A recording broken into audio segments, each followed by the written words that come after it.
So many organizations don't even have a workplace sexual harassment procedure or reporting channel. So if there's no place to even report, how do I even report these issues? AstraZeneca and Moderna vaccines cannot be made. You cannot say bring that one too. You cannot say bring that one too. Make I just manage them. No.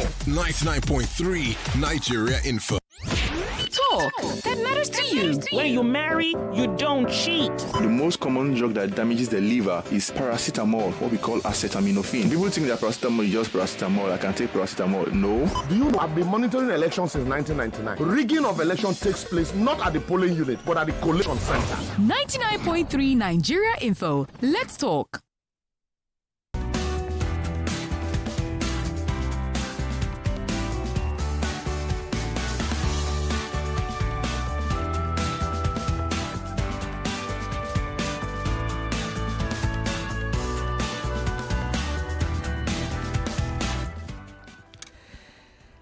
Welcome back to Borderlines. Yvonne, thank you so much for that news headlines. Right. I'm sure you enjoy that.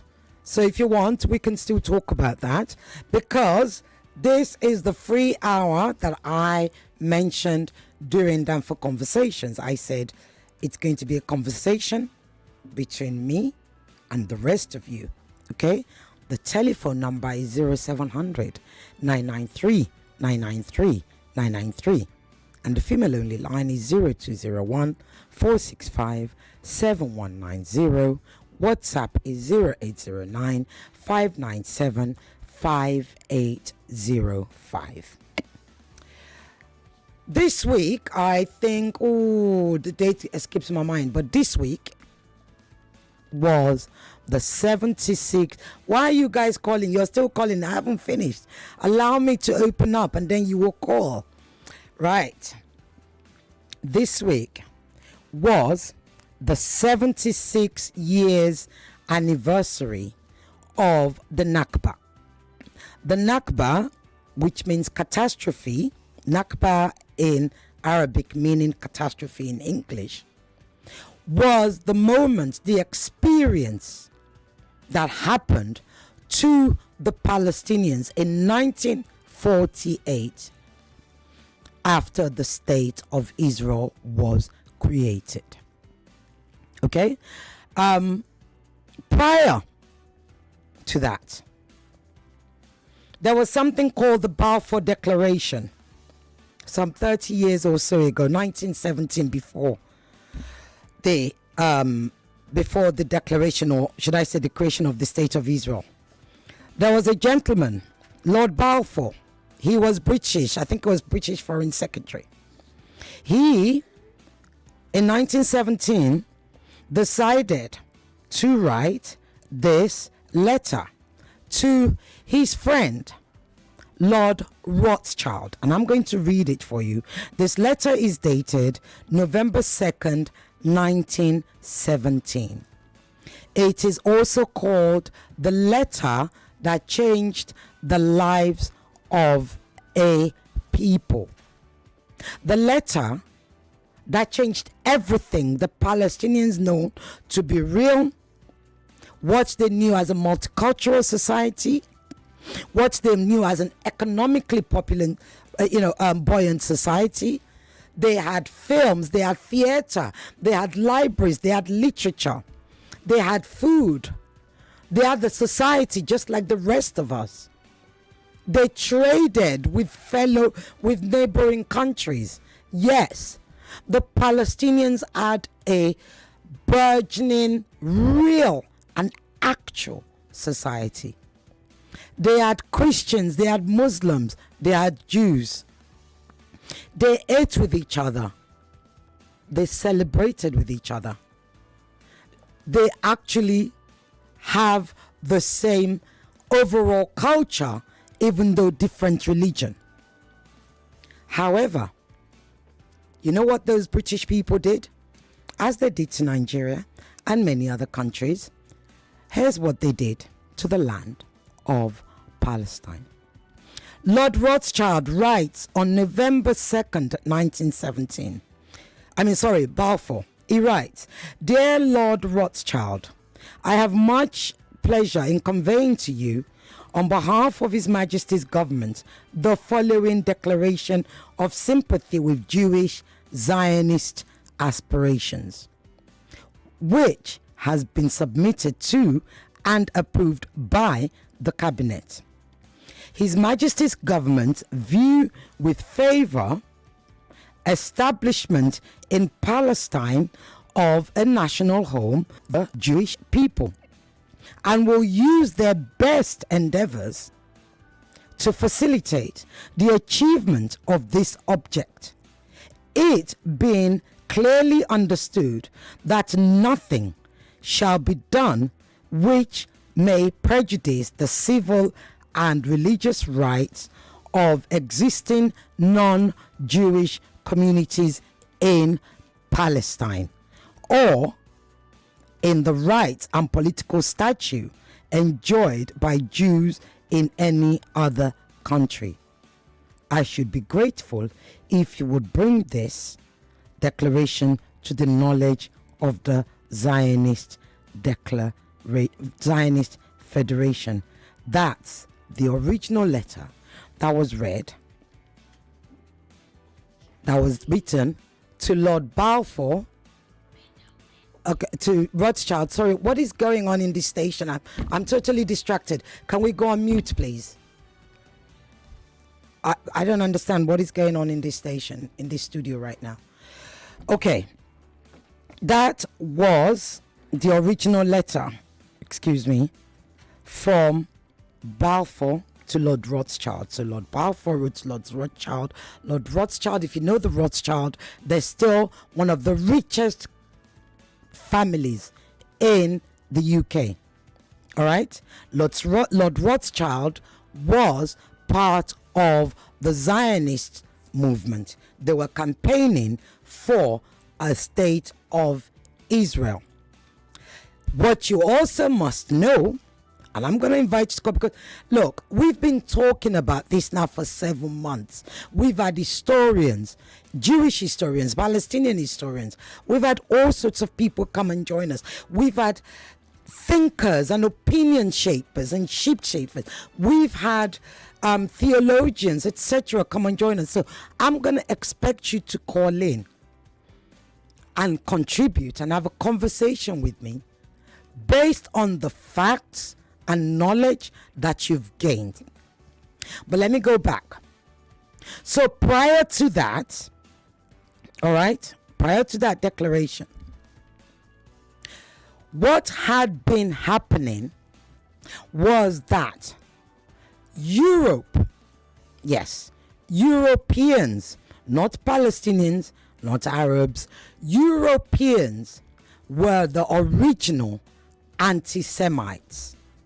I repeat, the original anti-Semites were Europeans.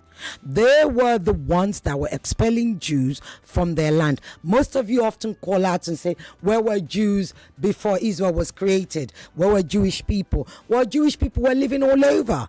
Some were even living in Iraq. Yes. Some were living in Iran. They were living all over, and getting on with their lives. But it wasn't the Arabs, it wasn't the ones living in Arab land that were being expelled. It was the one living in European land that were being expelled. Yes, they were being expelled by Europe. So because the Europeans didn't want, quote unquote, the Jewish problem in their backyard, including the Brits, they decide to create a Jewish, or an Israel rather, creating an Israel in the land called Palestine, as you heard me read out. Palestine has existed forever. So once that was created, once that was once the British actually sent the letter, there were all sorts of things. But the one thing you also need to understand is that in those 30 years, even then, even before Israel was created, declared in 1947-48, the British were still discriminating against the Palestinians. So it's a complicated history. But here's the thing.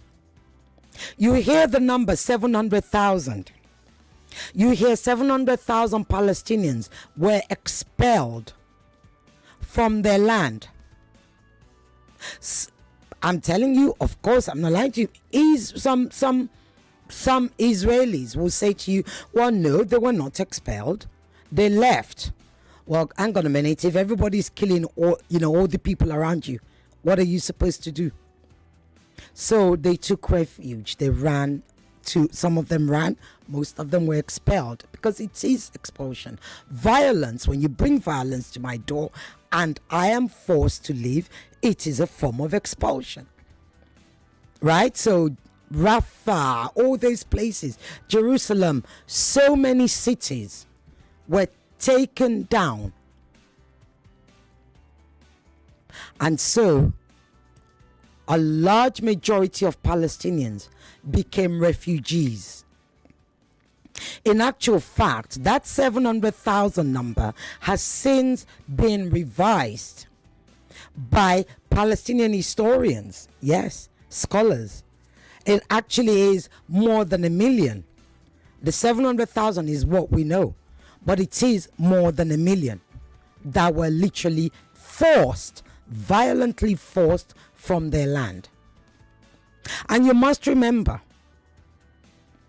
that force wasn't just, that violence, that expulsion wasn't just about the Muslims. It affected Muslim Palestinians, Christian Palestinians, and yes, Jewish Palestinians too. So I want us to have that conversation. But before you call, I'm going to play this for you. Okay, apparently we can't play it.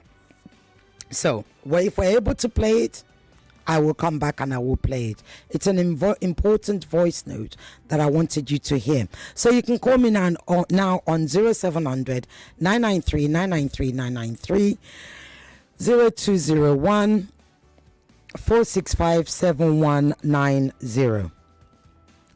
Hello. Hello, good evening. Good evening. What's your name and where are you calling from? I'm Pastor Badamosi. Pastor Badamosi, how are you? Fine, thank you. Okay, the lines are crazy, so I'm going to give you 2 minutes to make your point. Go ahead. Okay. What I want to ask you is that Nigeria was created in 1914, apparently by the wife of Lord Bugad. No, it wasn't by her, but go ahead. Okay, that's all right. Yorubas, Nupes, the Fulanis, and all those kingdoms were there. And then they came together and they said, let us form a country for these people. Now, in Palestine, yes, there were people there. Jews were there. Jews were all over the place. They could go back home and all. Actually, since the Roman Empire, they were scattered all over the world. They were everywhere. Tunisia, Morocco, everywhere. Greece, everywhere. Now, they have to come back home because they've been persecuted by Hitler. So, they have to have a place for them. But when they're having a place for them, why didn't that particular declaration you read now from Balfour to Rothschild, why didn't they call all of them together and then I want to make a country out of you? Do you agree? And all that. How can they just impose a Jewish state? And even if they are imposing a Jewish state, I don't care about that. But they should have called all the people and said, we are creating a state for all of you, and the name of the state will be Jewish state, or the state of Israeli state. That's my question. Why can't they do that? Why didn't they do that? You're saying, why didn't they just call everybody together?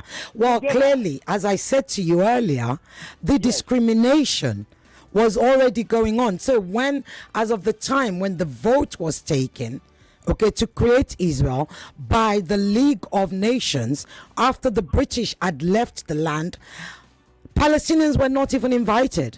In fact, if I remember rightly, I think it happened in late in the year, something like September, November time. All right, the Palestinian. What I understand is that there was a kind of a coup that toppled the armies, the British armies in that place. No, that's that you're talking about the Ottoman Empire. No, it wasn't a coup. Basically, what had happened is the British decided to leave, having caused all sorts of problems. Once they left, they then said to the League of Nations, which is now called the United Nations, yes. Right? They said to the League of Nations, look, we can't cope with this, over to you, right? Having done that, they then took a vote. Is that the aftermath of the Isla issue? Yes, that was after that. They then took a vote and said, we will create. So a vote was taken. It was overwhelming in favor, but the Palestinians were not part of that vote. I have to go, Pastor Badamosi. The lines are going crazy. All right? Thank you so very much, sir. Thank you for calling.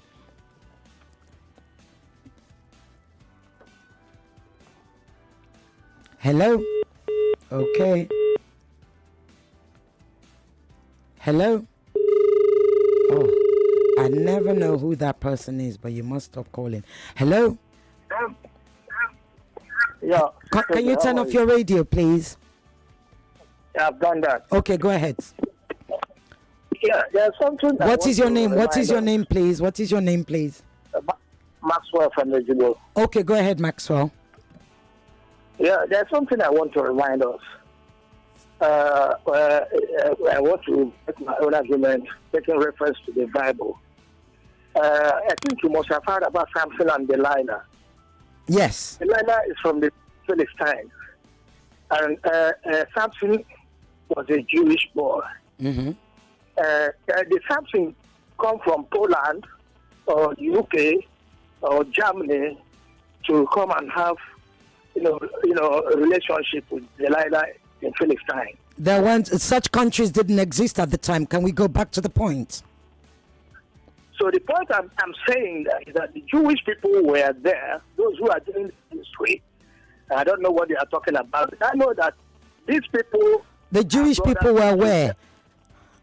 They were there. They were there, and they were forced out earlier. Then they went, like we were saying, they were in Iran. I'm saying no. Can I please be clear? What I said was Jews were all over the world. I just gave some countries as an example. Wait a minute. Why were they all over the world? What happened to them? You tell me. What do you think happened to them? What happened to them, you and I have not been told. No, that's not true. The Bible tells us what happened to them. You are the one saying. Wait a minute. I'm making a scriptural assertion now. You remember the relationship between the Egyptians and the Jewish people. Then the Philistines. You understand? Somewhere as a Christian, I make my reference in the book of Jeremiah, where somebody from the Philistines, they told Jeremiah, it was revealed to him that their cousin, Anamel, will come to you and bring so document, land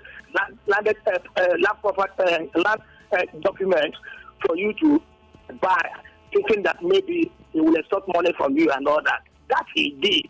He said their cousin.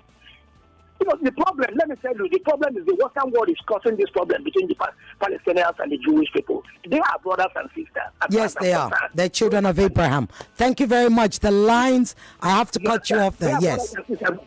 Yes, going by the Thank you. Thank you. They're both descendants of Abraham. Thank you very much. The lines are going crazy. I need to answer the calls. Oh, hello. Hello. Okay. Yes, Koboko. Koboko.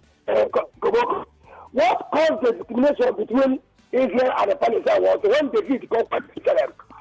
Jerusalem had been conquered 38 times. After the death of Jesus Christ, 78 after the death of Jesus Christ, Israel and the Palestinians scattered the whole world. Even some people, some Israel, come in Igbo land. So after the Holocaust in Sorry, did you say Israel are in Igbo land? So yes, I'm from Israel. Communicate with from Israel. Okay, all right. I've got to go, Koboko, because at that point, that is not historically correct. I'm sorry. Hello? Hello. Yes, good afternoon. Yeah. Good afternoon, Sister. Good afternoon. What's your name and where are you calling from, please? Yeah, this is the merchant man. Merchant man, go ahead. You have 2 minutes. Yeah, the question I want to ask is, from every account, we as a set of people who religiously have had these views about some certain people and the affiliation of some people to some other people as well. The penultimate caller said something striking that actually stimulated my thoughts to ask this question.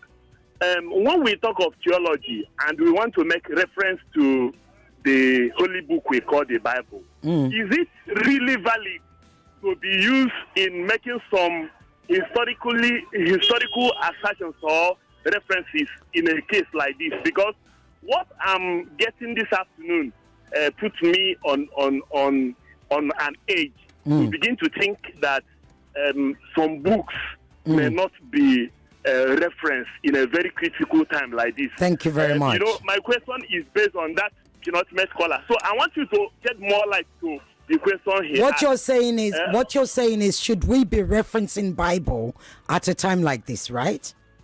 Yes. Okay, thank you. I need to go, Merchant Man. The lines are alive. My WhatsApp is full.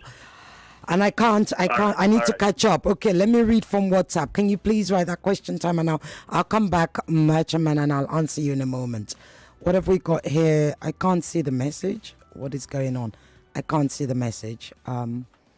Okay, right. The League of Nations, neither Jews nor Palestinians. At the League of Nations, neither Jews nor Palestinians voted. The British abstained. Stop me listening. What are you talking about? So who exactly voted? What are you talking about? Gosh, I didn't. Oh gosh, I tell you, you people will drive me bonkers. Right, Sisi Ogiabek, to differ. Israel has been in existence way before Palestinians ever existed, and we have historical evidence that Israel owns the land. That's Ajiri from Bariga. Thank you, Ajiri. Ajiri, are we ready to play? No, are we ready to play? Yes, no, right, okay. We can't play that. Ajiri, here's what I would do. I'm going to try and, in fact, I'll go and look, I'm going to see if I can remember the films. There are documentaries, literally documentaries. There are books not by Palestinians, by Israeli scholars, one of whom has been a guest on this show, Ilan Pape. In fact, Miko Peled, who is the son of Abraham, who is the son of one of the signatories to the to the creation of the Declaration of Israel Independence, has also written a book, The General Son. I cannot argue with you guys because when we have these people as guests, what I hope will happen, what I pray will happen, is that you will go from here to actually do more research and learn and explore and feed your mind and look for books, etc., etc. But apparently not. Apparently not. Apparently, we'll continue to argue with Sisi. Okay, but far be it from me to change your mind, Ajiri from Bariga. All right? Okay, what have I got here? Are we ready to play? Okay, hold on with your calls. I need you to hear this. This is the voice of Clare Daly.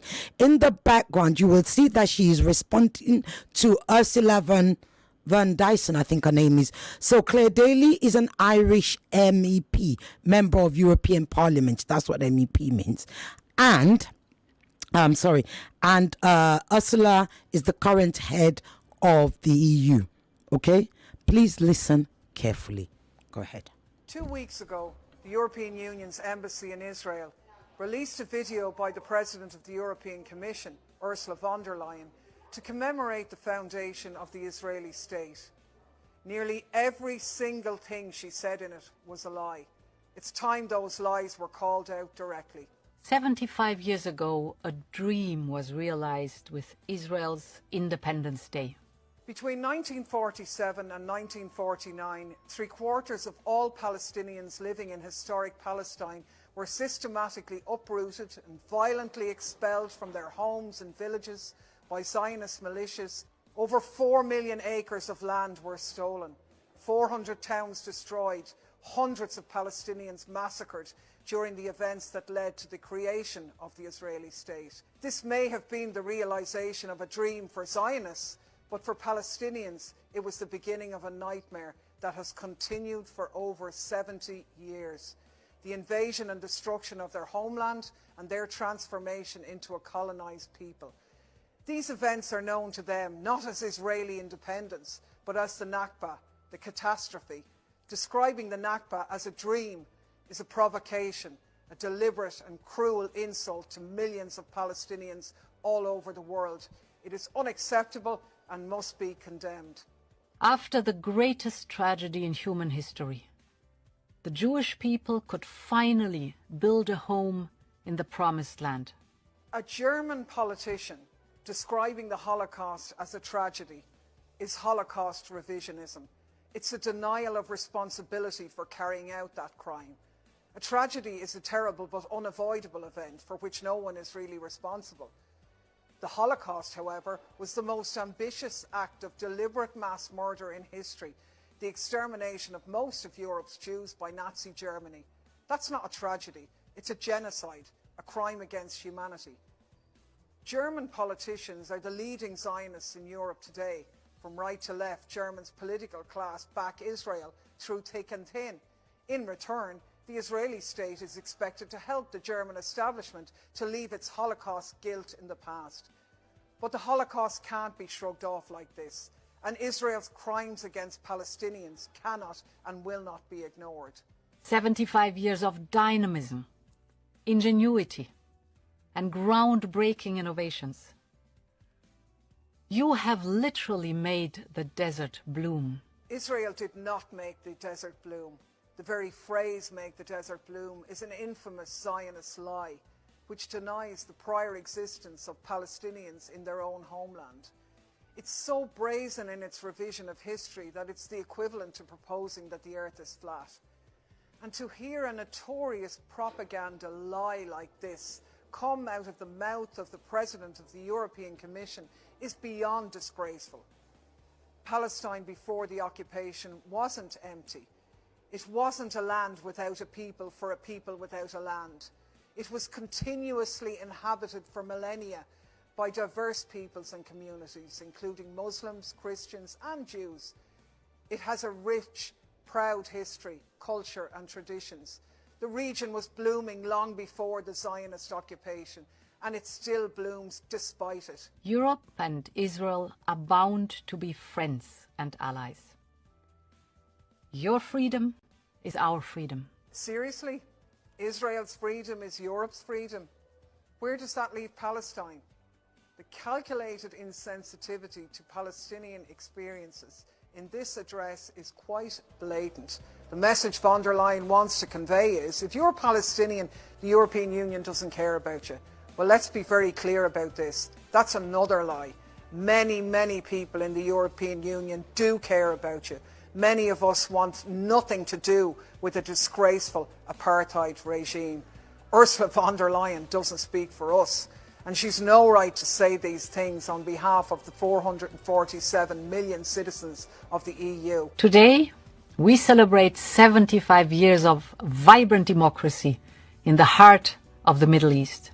From the brutal attacks against worshippers at Al-Aqsa Mosque, to the settler violence against Palestinian communities, to the assassination of Palestinian journalists, to IDF murders in the streets, to attacks on the funeral processions of Palestinians shot dead by the IDF, to the shock and awe airstrikes on densely populated Gaza, to the most extreme right-wing government in Israeli history tearing up the independence of the Supreme Court, the image of Israel as a democracy is crumbling before the eyes of the world. Von der Leyen describing Israel as a vibrant democracy now, at this moment, is protesting too much. It only makes it clearer what we already know. Israel is not a democracy. 4.5 million Palestinians living under Israeli occupation don't have a vote. Even Palestinians who are Israeli citizens are subject to a qualified set of rights because they are Palestinians. This isn't democracy. This is apartheid. So what I did there was to give you the two very opposing views. Not my voices. You have Ursula, who is speaking for Israel, rather. And then you have Clare Daly, who is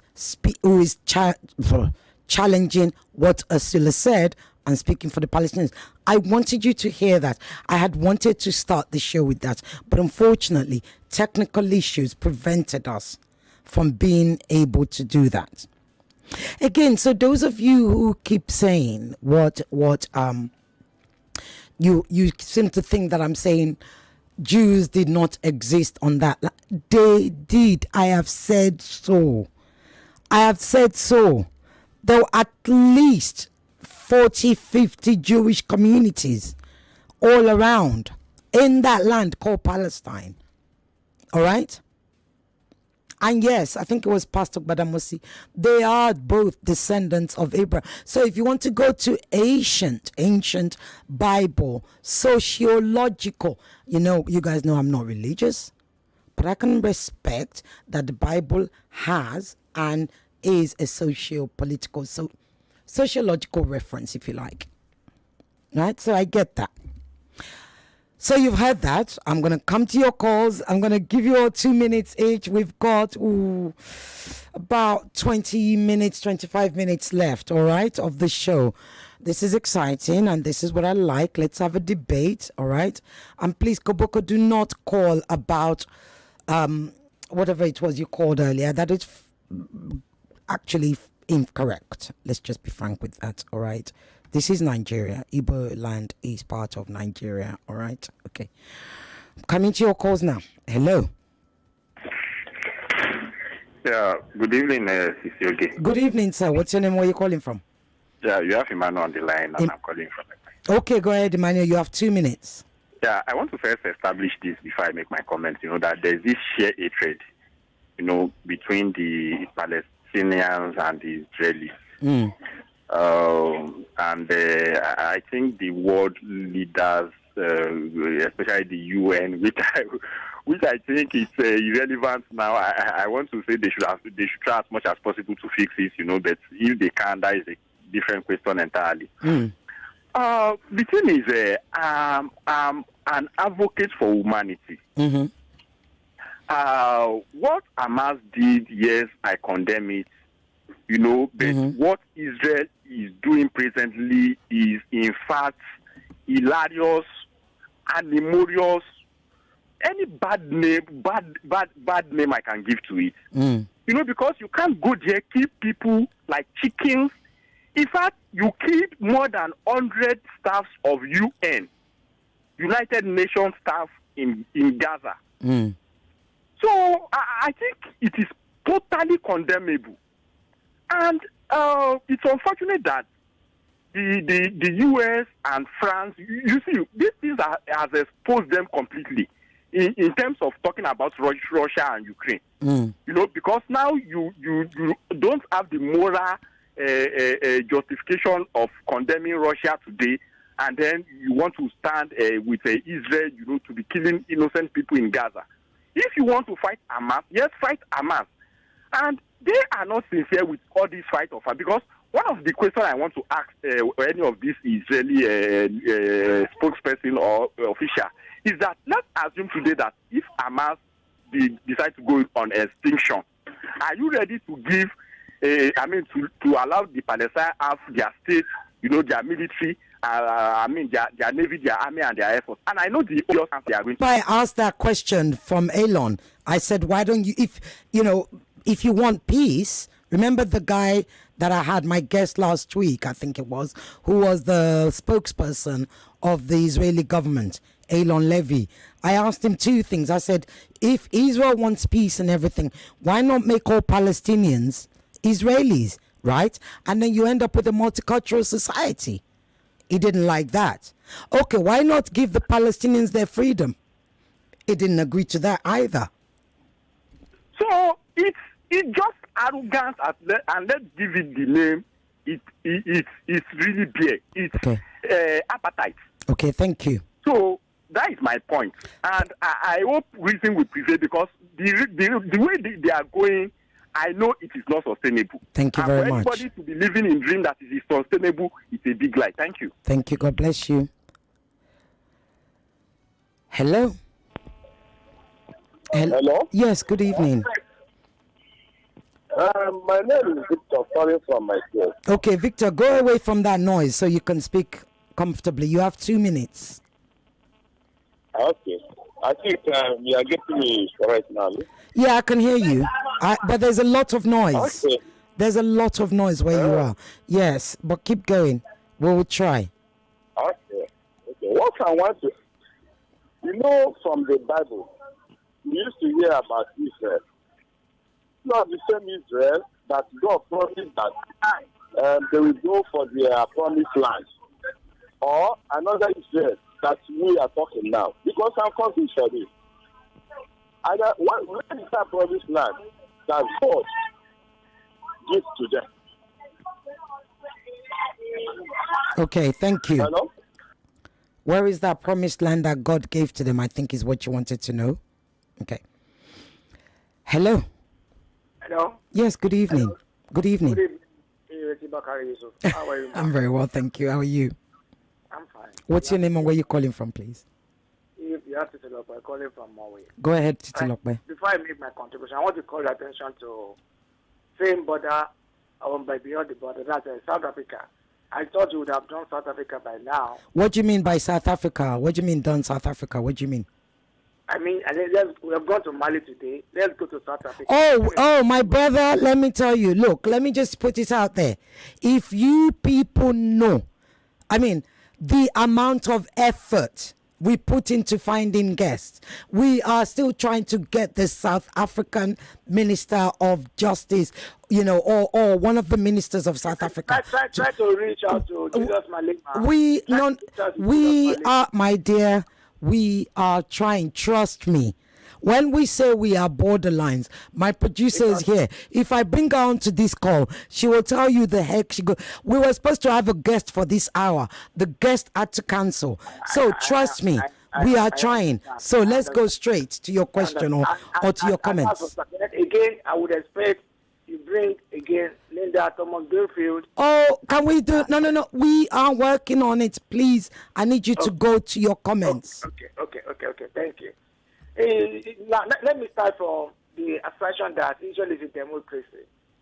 February, or your birthday, the Press Freedom Day. You know what happened to Al Jazeera the next day after? I know. Al Jazeera was shut down in Israel. Yeah. And that is absolutely ridiculous.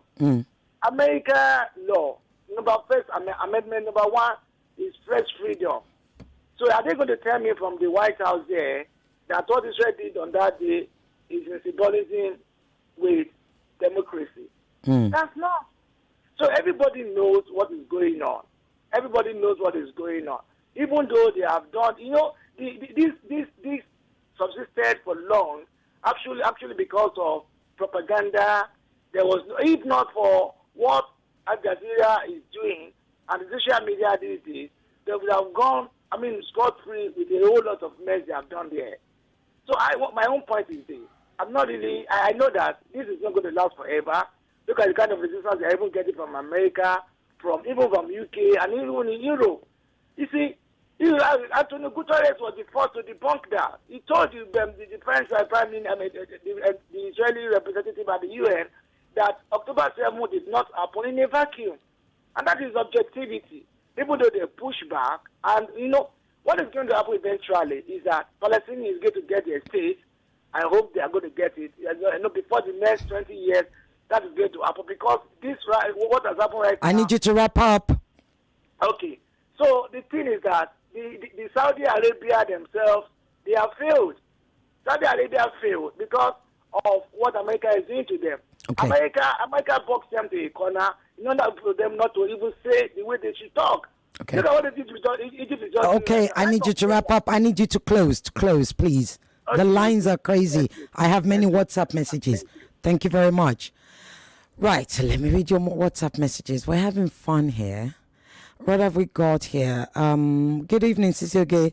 When are you going to educate us on Masalit genocide? Okay?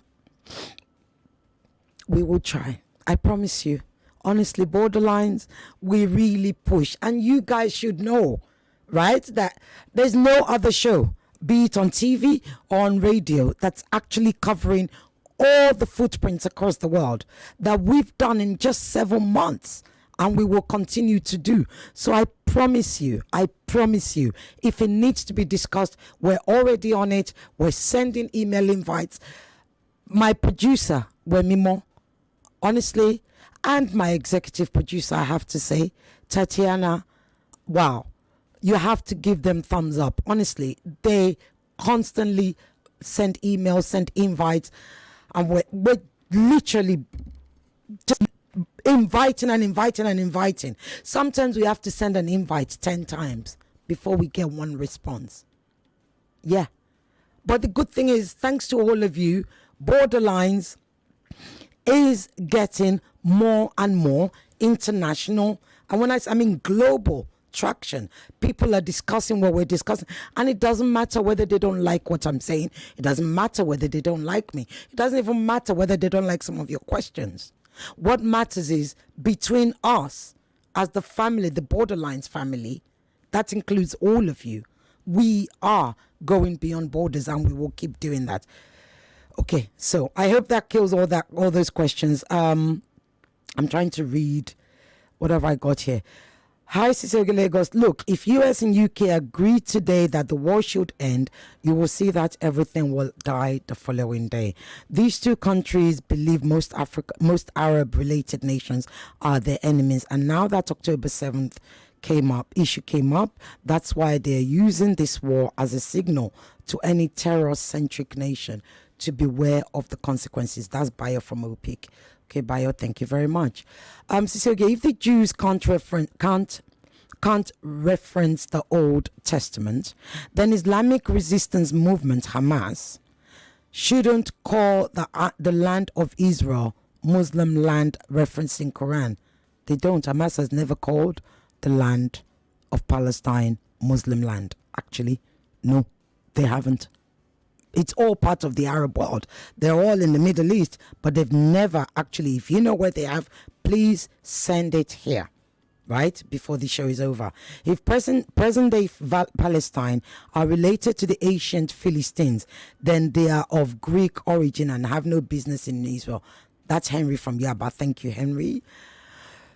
Well, we need to take away religion from what's happening in Gaza. Unfortunately, Nigerians will always attach religion to their judgment on this issue. That's Abiodun from Canada. Abiodun, thank you very much. What else have I got here? Where were the Jews and their original homeland before they were displaced, scattered all over the foreign lands? That's Udom. What have I got here? Good evening, Cicero. Your narrative today is shaking, switching, and banging tables. How come you're saying that that Palestinians existed way before Israelites? It's a hard pill to swallow. That's Mrs. Aboli. No. Do not. Israelites are different from Israelis. That's the other thing, right? Jews. So, the land of Israel, right? If you notice, I'm always saying Israelis, not Israelites. I'm always saying Israelis, right? Not Israelites. Now, like I've said to you, Judaism and Islam were created by children of Abraham. That's why we call them. So Judaism, Christianity, all the monotheistic, I've forgotten there's a name for them. Religions, they're all called Abrahamic religions. The reason they're called Abrahamic religions was because they were formed by the children of Abraham. Google it. Okay. Research it. Let it planning. Please, who are the Israelis?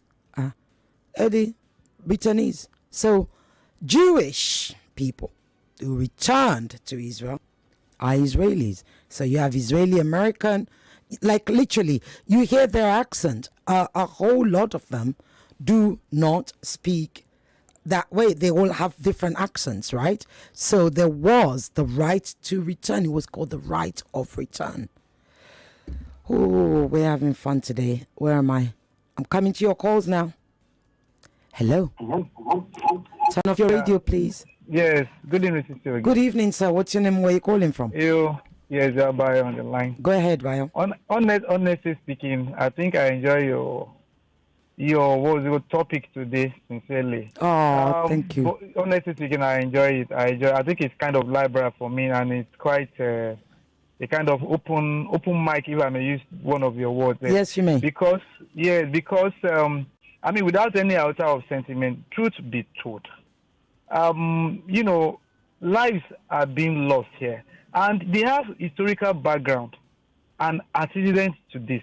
But like I rightly said, it's not enough for us to bring Bible and Quran, to the pedestal of what is really happening. If we really want a change, look, it's been said all over. If we say it, someone will lick lime in the morning, and the children will be receiving the pains in the afternoon. The noon. But we need to go beyond that. Look at these innocent children. Blood runs into in their veins. The same blood that is making you and I to be talking. Let's place the humanity aspect of it in the middle as a table for discussion, and not the politically motivated drama we are seeing in this Arab. Because whether we like it or not, this world is not endless. It will soon come to an end one day. But after even if it's going to be temporary, but it can't. The temple can. We see that we are getting to the end of it gradually. But what will now be the case between you and I, between the dead, the victims, and the receivers? What will be? There are lots after this thing is being brought. Done completely. So people bringing Bible, bringing Quran, bringing religion to this kind of things, I think they are doing more harm. Probably maybe they are being delusional about this. So we need to create the humanity side. And I'm using this platform to appeal to the UK and to the US. Okay. So if they say this thing should stop, I'm telling you, it will stop tomorrow. Thank you very much. Thank you very much. God bless you. So here's the thing. A lot of you may not know this. When I tell you that there was a Zionist movement, I need you to stop doing certain things. Do not conflate Zionism with Judaism. Zionism is not Judaism, number one. Number two, not all Jews actually believe in Israel. Yes, that's a fact that I'm telling you. Not all Jews believe in the state of Israel. In fact, there are those who will argue with you that Israel is a state of mind for them. So, the third thing is, Jewish values are not, and I repeat, not the same as Zionist values. Zionism is a political ideology. Judaism is a theological ideology. So Jewish culture is all embracing, love, family, food, inclusion, everybody together, irrespective of religion, irrespective of where you come from. Yes, that's true. Yep, that's a fact. That is a fact. The Jewish value is about the collective humanity of all of us. In fact, they recognize Islam as their brothers. Yes, they do. However, Zionism as a political ideology is at the exclusion. It actually excludes all others apart from Jews. Do you see the difference? So when the Zionist movement are busy negotiating for land, all of you are saying if they don't belong there, they'll belong in Palestine. They belong. It was the Israel before. So why then the same people that you were talking about, why were they exploring proposals for Israel to be sited in Africa, either Uganda or Kenya? How does that work? Would you Nigerians have wanted it if Zionist Israel had been created in Africa? Was that part of what you read in the Bible? So you see, guess who turned it down? It wasn't even the Zionists who turned down that Kenya or Uganda. No, it's particular Uganda. It wasn't. The people who stopped Israel from being created in Uganda were the white occupants of Uganda. Yes, the Oyinbos. I need you to go read it, Google it, as we say. You know why I say Google is your auntie? Because she's that auntie that knows everything that every child must know. So we're all children of Auntie Googles, and Auntie Google is the kindest, smartest, intelligent woman that's out there. Female, I would say. I'm coming to your calls. We don't have much time. Gosh, someone's over. Hello. Hi. Hello. Good evening. Good evening. Hi, my name is Florence. I'm calling you from Lekki. Florence, you have 1 minute. We don't have time anymore. Go ahead. Okay, so I'm a Christian, and I'm not going to come from that Bible stand. Mm-hmm. Actually, I actually have a firm belief based on Christian publications that there's still a link between the Israeli nation and the Israelites, but that's not where my argument is coming from. Let me speak from the point of criticizing terrorism. And I think this is the sole reason why nations like Saudi, Egypt have turned their backs on the Palestine. So what happened in October was an act of terrorism, and which is where I stand to say that there's no reason why nations should put a blind eye to that act of terrorism, despite the consequences of war. Let's be factual.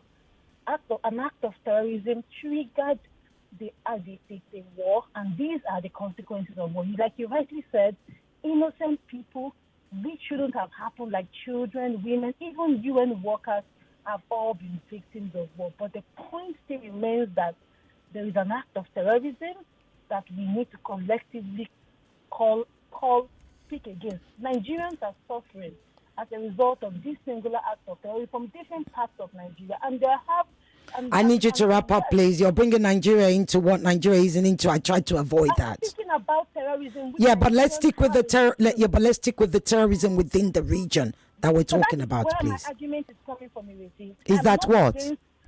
My argument is that I wouldn't support terrorism. The act of October 7th put a total destruction to the peace and the discussions of peace. What about October? Do you know what happened on October 6th? Do you know what happened on October 6th? Just like the video you played. No. Can I ask a question? Go ahead, please. Do you know what happened on October 6th? So, that was... No. Can I ask? No. You said October 7th. I am asking, do you know what happened on October 6th? So you can bring my... You can speak to it. I'm asking. Hold on. We don't have time. We actually don't have time, but I hear you. What you're saying is the terrorist act of October 7th for you is unforgivable, correct? Yes. Right. And therefore... And these are consequences of... And this shouldn't be... So 30,000 Palestinians should be killed. So Exactly. Which is why I'm asking you, if you're going to say it's a consequence, permit me, because I'm going to say, if you're going to say it's a consequence, if you think October 7th is the war in Palestine, the genocide going on in Palestine right now, is a consequence. Permit me to finish my sentence. I know you're not. Let's not get defensive. I know you're not. I am just saying to you, you've said that what Israel is doing in Palestine right now, in Gaza, killing over 30,000 Palestinians, is a old. If I can't speak, you've used up the time. You've used up the time that. Oh. Okay, let me just say what I was going to say to her, because we can't have a shouting match. What my lovely caller was saying is that what Israel is doing in Palestine right now is a consequence of the terrorist act of Hamas on October 7th. Right? That is a fact. That's what she's saying. And my question to her is, what happened on October 6th and October 5th, October 4th, one before October? What happened in August? What are the things that's been happening 76 years before? Well, 75 years before, because we just reached 76 years. When Antonio Guterres said October 7th did not happen in isolation, here's what he meant. He meant all the events that happened from October the 6th backwards. That's what he meant. Those are not my words. Those are his words. Right? So when the world is saying that Israel, we're about to end the show now. It's been such a wonderful conversation, people. Wow. Yvonne is here, looking beautiful as usual. When the world is moving, when the students are protesting and all of that stuff, they are protesting not because they support what Hamas did on October 7th. They are protesting because of what has been happening 75 years before October 7th. 99.3 Nigeria Info, working to bring you up to speed on today's events. How do we get everybody on board? How do we convince people that COVID is real, that COVID is not a scam? We have prominent Nigerians. 99.3 Nigeria Info. We are more than just radio. Subscribe to our YouTube channel at Nigeria Info FM. Check us out on Facebook at Nigeria Info 99.3. Follow us on Twitter at Nigeria Info FM and on Instagram at Nigeria Info FM Lagos for live updates as it happens. 99.3 Nigeria Info. Let's talk.